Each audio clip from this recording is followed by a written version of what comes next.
materi kami yang berjudul kedatangan sekutu dan mitra. Sebelum kami masuk ke dalam materi kami masing-masing, izinkan kami memperkenalkan diri kami beserta materi yang akan kami bawakan.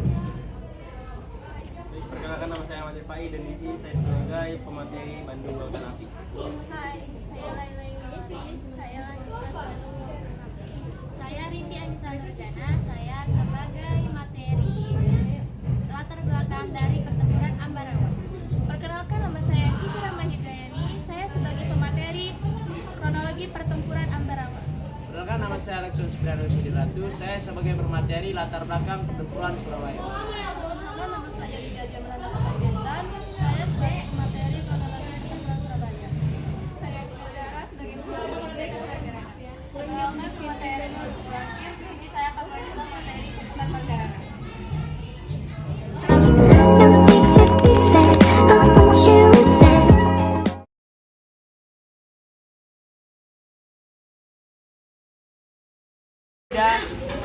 Terutama yang bergabung dalam PPNI atau Pusat Pemuda Nasional Indonesia semakin geram, sehingga mereka bersekutu untuk melawan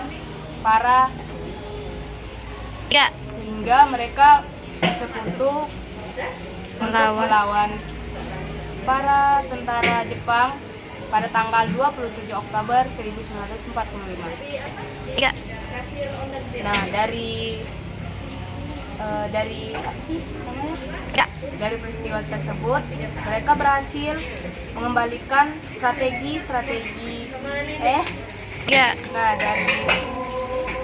dari apa tadi? Pasukan Nica dan KNEL melihat pasukan Nica dan KNIL semakin merajalela, pemuda di Makassar, terutama yang bergabung dalam PPNI atau Pusat Pemuda Nasional Indonesia semakin geram. Pada tanggal 27 Oktober 1945, mereka merebut kembali wilayah-wilayah strategis yang dikuasai oleh Belanda. Awal Desember 1945, satu kompi pasukan KNIL yang baru saja dibebaskan dari tawanan perang yang berada di Morotai mendarat ke Makassar untuk bergabung dengan para pemuda dan pelajar Republik Indonesia untuk melawan para penjajah. Pada tanggal 5-9 Desember 1945, mereka digagalkan oleh pasukan sekutu.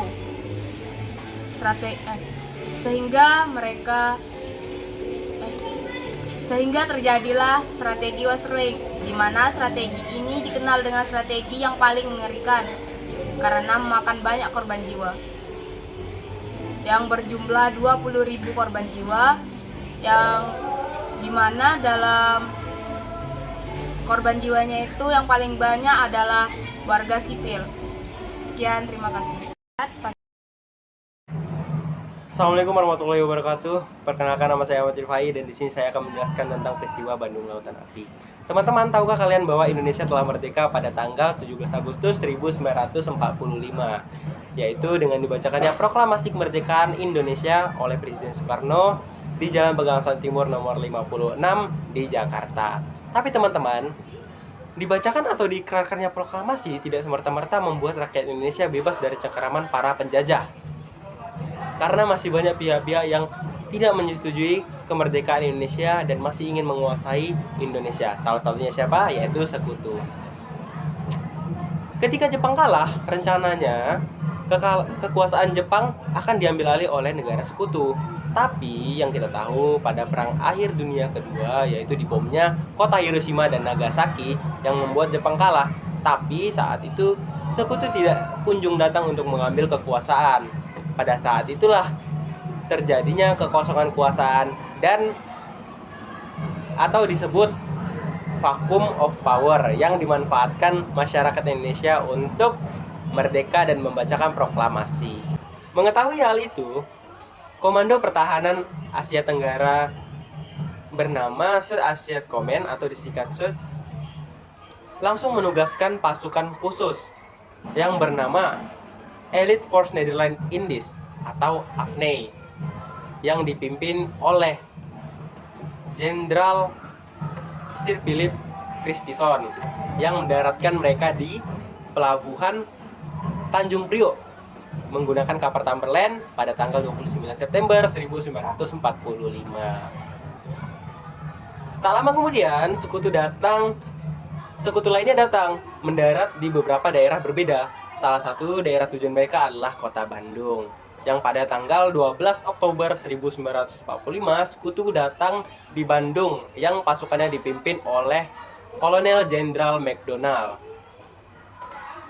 dengan membawa tugas penting, yaitu untuk membebaskan tentara Jepang dan masyarakat Belanda yang kala itu menjadi tawanan Jepang di Bandung. Ketika sekutu datang ke Jepang, mereka langsung menempati gedung-gedung besar, yaitu Hotel Savoy Homan dan Hotel Prager, untuk dijadikan markas dan jadi gudang persenjataan mereka. Awalnya kedatangan sekutu dianggap netral oleh masyarakat Indonesia karena pada saat itu rakyat Indonesia mengira bahwa kedatangan sekutu hanya untuk membawa perdamaian. Tapi secara diam-diam masyarakat Indonesia mulai curiga dengan sekutu. Ternyata sekutu telah diboncengi oleh pemerintah sipil Belanda, yaitu Netherlands Indies Civil Administration atau disingkat NICA, yang dimana NICA ini sering membuat kerusuhan dan provokasi di Bandung. Rakyat Indonesia yang mengetahui hal tersebut pun marah. Kemudian pada tanggal 21 Oktober 1945, rakyat Indonesia menyerang markas sekutu, yaitu Hotel Savoy Homan dan Hotel Prager pada saat malam hari ketika semua orang tertidur lelap. Kemudian tanggal 24 November 1945, MacDonald marah dan mengeluarkan ultimatum pertama. Ultimatum pertama tersebut yang diberikan oleh Gubernur Jawa Barat, yaitu Datuk Jamin. Kenapa mereka harus meninggalkan Bandung Selatan? Karena pada saat itu Bandung Selatan dibagi menjadi dua, yaitu Bandung Utara dan Bandung Selatan, yang dimana perbatasannya dibatasi oleh rel kereta api. Namun ultimatum tersebut tidak dijalankan oleh masyarakat Bandung karena masyarakat Bandung tahu hal itu hanya rencana sekutu untuk menguasai Indonesia. Kemudian pada tanggal 25 November 1945 terjadilah banjir di beberapa daerah Bandung yang membuat masyarakat Bandung harus mengungsi. Disebutnya mengungsi, sekutu masuk dan menekan masyarakat Bandung, sehingga terjadilah pertempuran seperti di Cirgeulis, Sukajadi, Pasir Kaliki, Viaduk, dan Balai Kereta Api. Inggris menjatuhkan bom besar di Lekong Besar dan Cidadas, berusaha membebaskan tawanan Eropa. Disibuknya membebaskan tawanan Eropa, pasukan Inggris, terutama adalah pasukan India, melakukan desersi atau kabur dari tugas militer, yaitu Kapten Mirza dan pasukannya yang ingin bergabung ke pasukan Indonesia. Kemudian pasukan Inggris marah kepada pasukan Indonesia dan meminta untuk mengembalikan pasukannya yang desersi. Namun hal tersebut ditolak oleh Abdul Haris Nasution selaku komandan militer Bandung pada kala itu. Kemudian tanggal 23 Maret 1946, ultimatum kedua pun diberikan oleh Perdana Menteri di bawah Kolonel Jenderal MacDonald, yaitu Perdana Menteri Bandung, yaitu adalah Sultan Syahrir. Sultan Syahrir pun bingung antara harus meninggalkan Bandung atau menyerahkan Bandung, karena kekuatan militer Bandung tidak setara dengan kekuatan militer sekutu, dan Sultan Syahrir tidak ingin adanya pertumpahan darah, sehingga ia menekan Abdul Haris Nasution untuk menerima ultimatum tersebut. Abdul Haris Nasution pun menolak ultimatum tersebut karena sejatinya Abdul Haris Nasution dan pasukan lainnya enggan untuk menyerahkan Bandung. Tapi sebagai komandan pasukan militer, Abdul Haris Nasution harus tunduk kepada Perdana Menteri. Di saat itulah Abdul Haris Nasution pun bingung antara harus menyerahkan Bandung atau mempertahankan Bandung. Di saat itulah sebuah telegram muncul, tidak diketahui siapa penulisnya, tapi diyakini itu dari Jenderal Sudirman, yang berisi tiap-tiap jengkal tumpah darah harus dipertahankan. Di saat itulah Abdul Haris Nasution pun melakukan diskusi dengan pasukan lain. Di saat diskusi, Mayurukana menyampaikan saran untuk mengkosongkan Bandung, tapi Bandung dibumi hanguskan. Kenapa dibumi hanguskan? Agar tidak dimanfaatkan oleh sekutu. Dan Nah, di sini akan menjelaskan Bandung Lautan Api. Jadi, Bandung pada tanggal 24 Maret 1946, Aja Bastaman berada di atas Gunung Lautan Api. Aja Bastaman ini adalah seorang wartawan muda yang waktu itu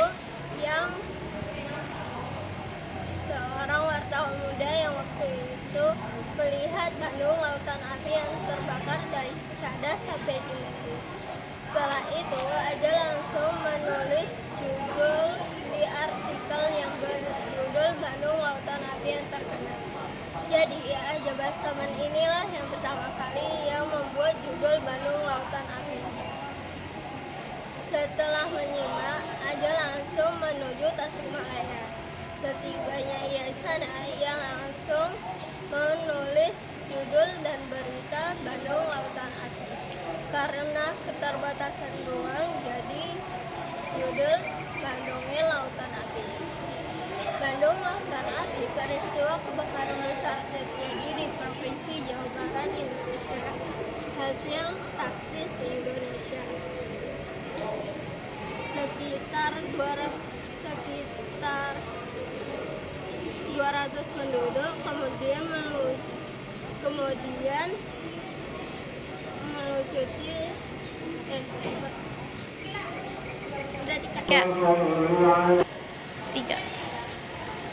sekitar 200 penduduk menuju pegunungan Bandung Lautan Api yang terkenal pada tanggal 23 sampai 24 Maret. Bandung Lautan Api yang merupakan peristiwa kebakaran besar. Pada Agustus 1945, para pemuda mengikuti Sedadu Jepang yang membuat Bandung Lautan Api. Sedadu Jepang yang membuat Bandung Lautan Api. Kota Labres, sejarawan Dewan menulis biografi Soekarno 1902 sampai 1960, tak ada yang benar-benar suci dalam revolusi. Halo teman-teman semuanya, nama aku Rindi Anissa Nurjana. Teman-teman semuanya masih ingat nggak peristiwa apa yang terjadi di Indonesia pada tanggal 20 November hingga 15 Desember 1945? Bener banget, peristiwa yang terjadi pada saat itu adalah peristiwa pertempuran Ambarawa. Peristiwa pertempuran Ambarawa itu terjadi pada tanggal 20 November hingga 15 Desember tahun 1945. Apa sih pertempuran Ambarawa itu? Jadi, pertempuran Ambarawa itu merupakan pertempuran yang terjadi antara Tentara Keamanan Rakyat atau kita sebut dengan TKR dan yang melawan tentara Inggris.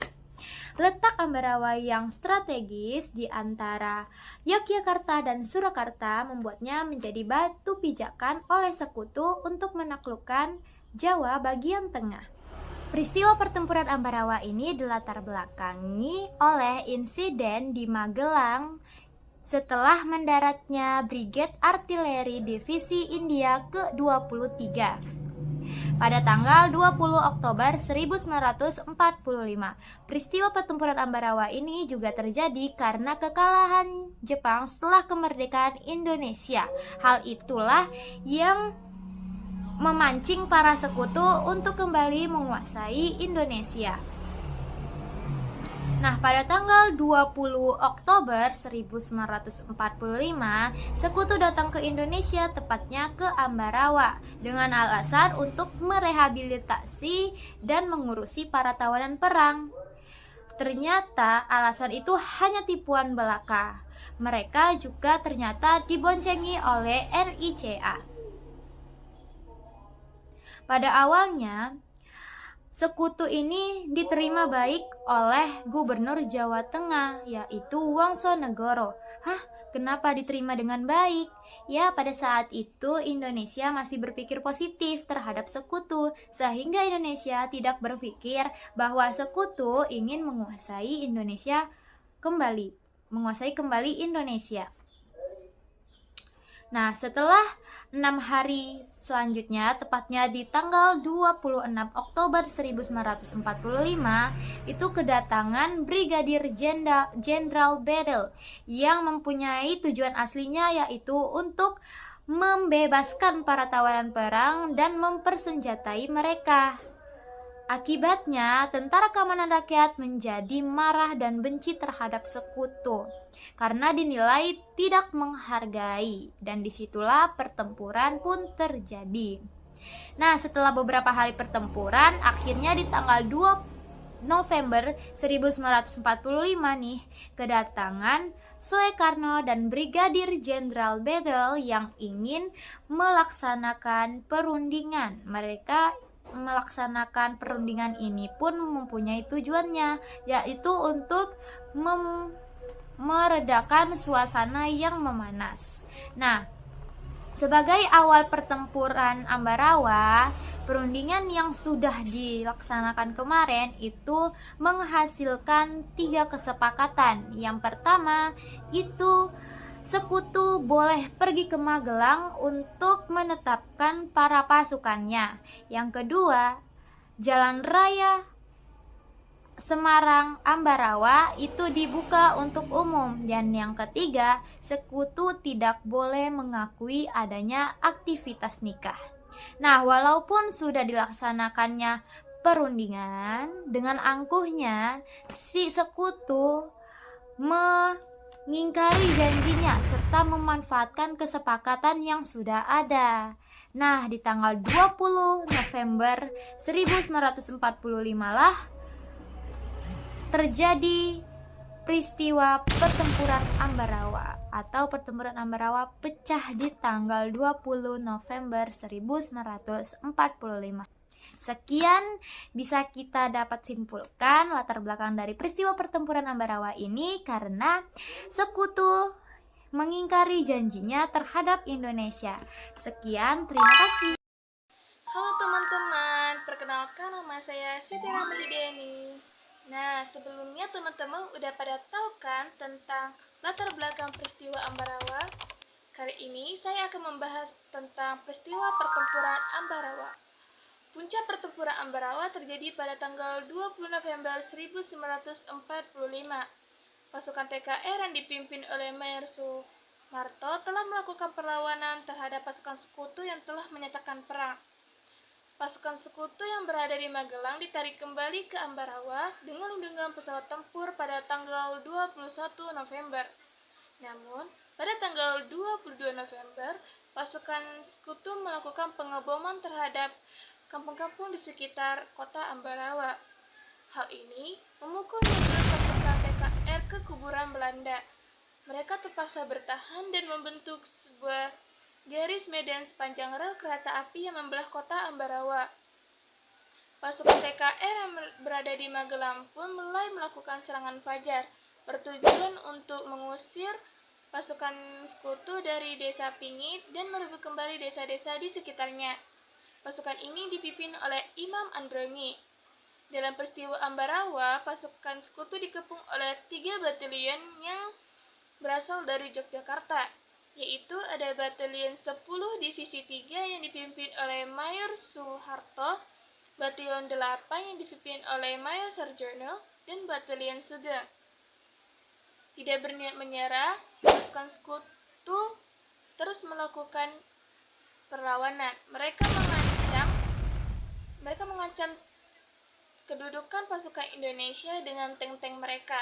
Pasukan pun kembali ke Bedono. Dalam peristiwa tersebut, pemimpin dari TKR Purwokerto yaitu Letkol Isdiman terpaksa gugur dalam pertempuran tersebut pada tanggal 26 November 1945. Setelah peristiwa tersebut, pemimpin pasukan TKR dari Purwokerto dipimpin oleh Jenderal Sudirman. Untungnya situasi saat itu menguntungkan pasukan PKKR karena pada tanggal 5 Desember pasukan sekutu berhasil diusir dari desa Banyu Biru yang merupakan pertahanan terdepan. Pertahanan terkuat musuh diperkirakan berada di tengah kota Ambarawa, lebih tepatnya di Benteng Willem. Kota Ambarawa pun dikepung selama 4 hari 4 malam. Pasukan sekutu yang merasa terjepit pun terus melakukan perlawanan hingga pada tanggal 15 Desember pasukan sekutu pindah ke Semarang dan mengakhiri pertempuran di Ambarawa. Pertempuran ini memiliki arti yang sangat penting karena apabila pertempuran ini berhasil dimenangkan oleh pasukan sekutu dapat mengancam 3 kota utama di Jawa Tengah, yaitu Yogyakarta, Magelang, dan Surakarta. Inilah peristiwa pertempuran Ambarawa. Untuk mengenang peristiwa tersebut, maka pada tanggal 15 Desember akan diperingati Hari Juang Kartika dan dibuat sebuah monumen Palagan Ambarawa. Sekian dari saya, terima kasih.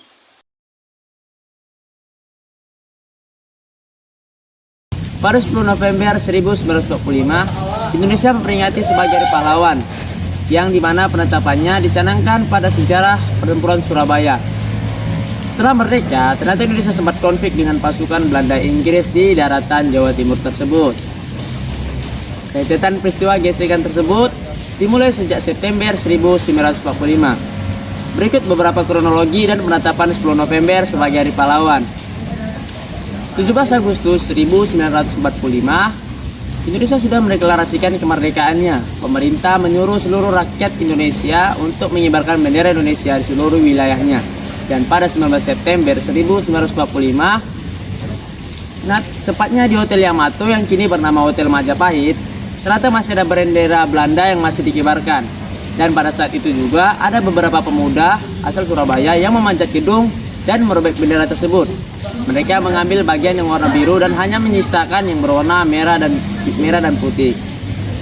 Karena yang mereka inginkan hanya bendera Indonesia yang berkibar di sana. Terima kasih.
Hai semua, nama saya Lydia Joy Meranata Panjaitan. Di sini saya akan melanjutkan penjelasan dari kronologi pertempuran Surabaya. Pertama, pada tanggal 25 Oktober 1945, pasukan sekutu datang ke Surabaya untuk mengambil gencatan senjata Jepang. Di antara pasukan tersebut ada pasukan Revolution of Prisoners and War. 2 hari setelah kedatangan pasukan tersebut, ternyata pasukan sekutu tersebut membawa kegeraman bagi masyarakat Surabaya, sehingga terjadi gencatan-gencatan pada kedua pihak. Kejadian ini berlangsung pada tanggal 27 Oktober 1945 hingga ditandatanganinya perjanjian gencatan senjata pada tanggal 29 Oktober 1945. Namun, ternyata keesokan harinya terjadi lagi pertempuran. Pertempuran ini berlangsung pada tanggal 30 Oktober 1945. Pertempuran ini berhasil menjatuhkan pemimpin tentara Inggris, yaitu Brigadier Jenderal Malloby, yang semenjak itu posisinya digantikan oleh Robert Masach. Selanjutnya pada tanggal 9 November 1945, melihat semangat Arek Surabaya yang terkendalikan, Mayor Jenderal Robert Masach pun membuat ultimatum. Isi ultimatum itu yaitu yang pertama, lapor diri pemimpin Indonesia di Surabaya. Yang kedua, penyerahan senjata pihak Indonesia. Dan yang ketiga, menandatangani keterangan menyerah tanpa syarat. Selanjutnya pada tanggal 10 November 1945, selaku pejuang, masyarakat Surabaya tidak mempedulikan isi ultimatum tersebut. Mereka yang disuruh tunduk justru berjuang untuk mempertahankan tanah air mereka. Salah satu tokoh pahlawan yaitu Bung Tomo berhasil membakar semangat arek Surabaya untuk mempertahankan Indonesia. Selanjutnya pada pukul 06 waktu Indonesia Barat, pasukan sekutu menyerang Surabaya dari berbagai macam angkatan. Di antaranya ada serangan dari darat, serangan dari laut, dan serangan dari udara. Ada 20.000 tentara Indonesia dan 100.000 warga yang sukarela ikut andil dalam pertempuran tersebut. Maka terjadilah pertempuran antara pihak Surabaya dengan pihak sekutu yang banyak mengatur pada tanggal 10 November 1945. 3 minggu kemudian, pertempuran ini berakhir dengan menghasilkan kota Surabaya sebagai kota pahlawan. Setahun kemudian, Presiden Republik Indonesia yaitu Insinyur Soekarno membuat 10 November sebagai hari pahlawan untuk mengenang jasa para pahlawan yang sudah berkorban untuk mempertahankan Indonesia. Sekian, terima kasih dari materi saya. Dadah.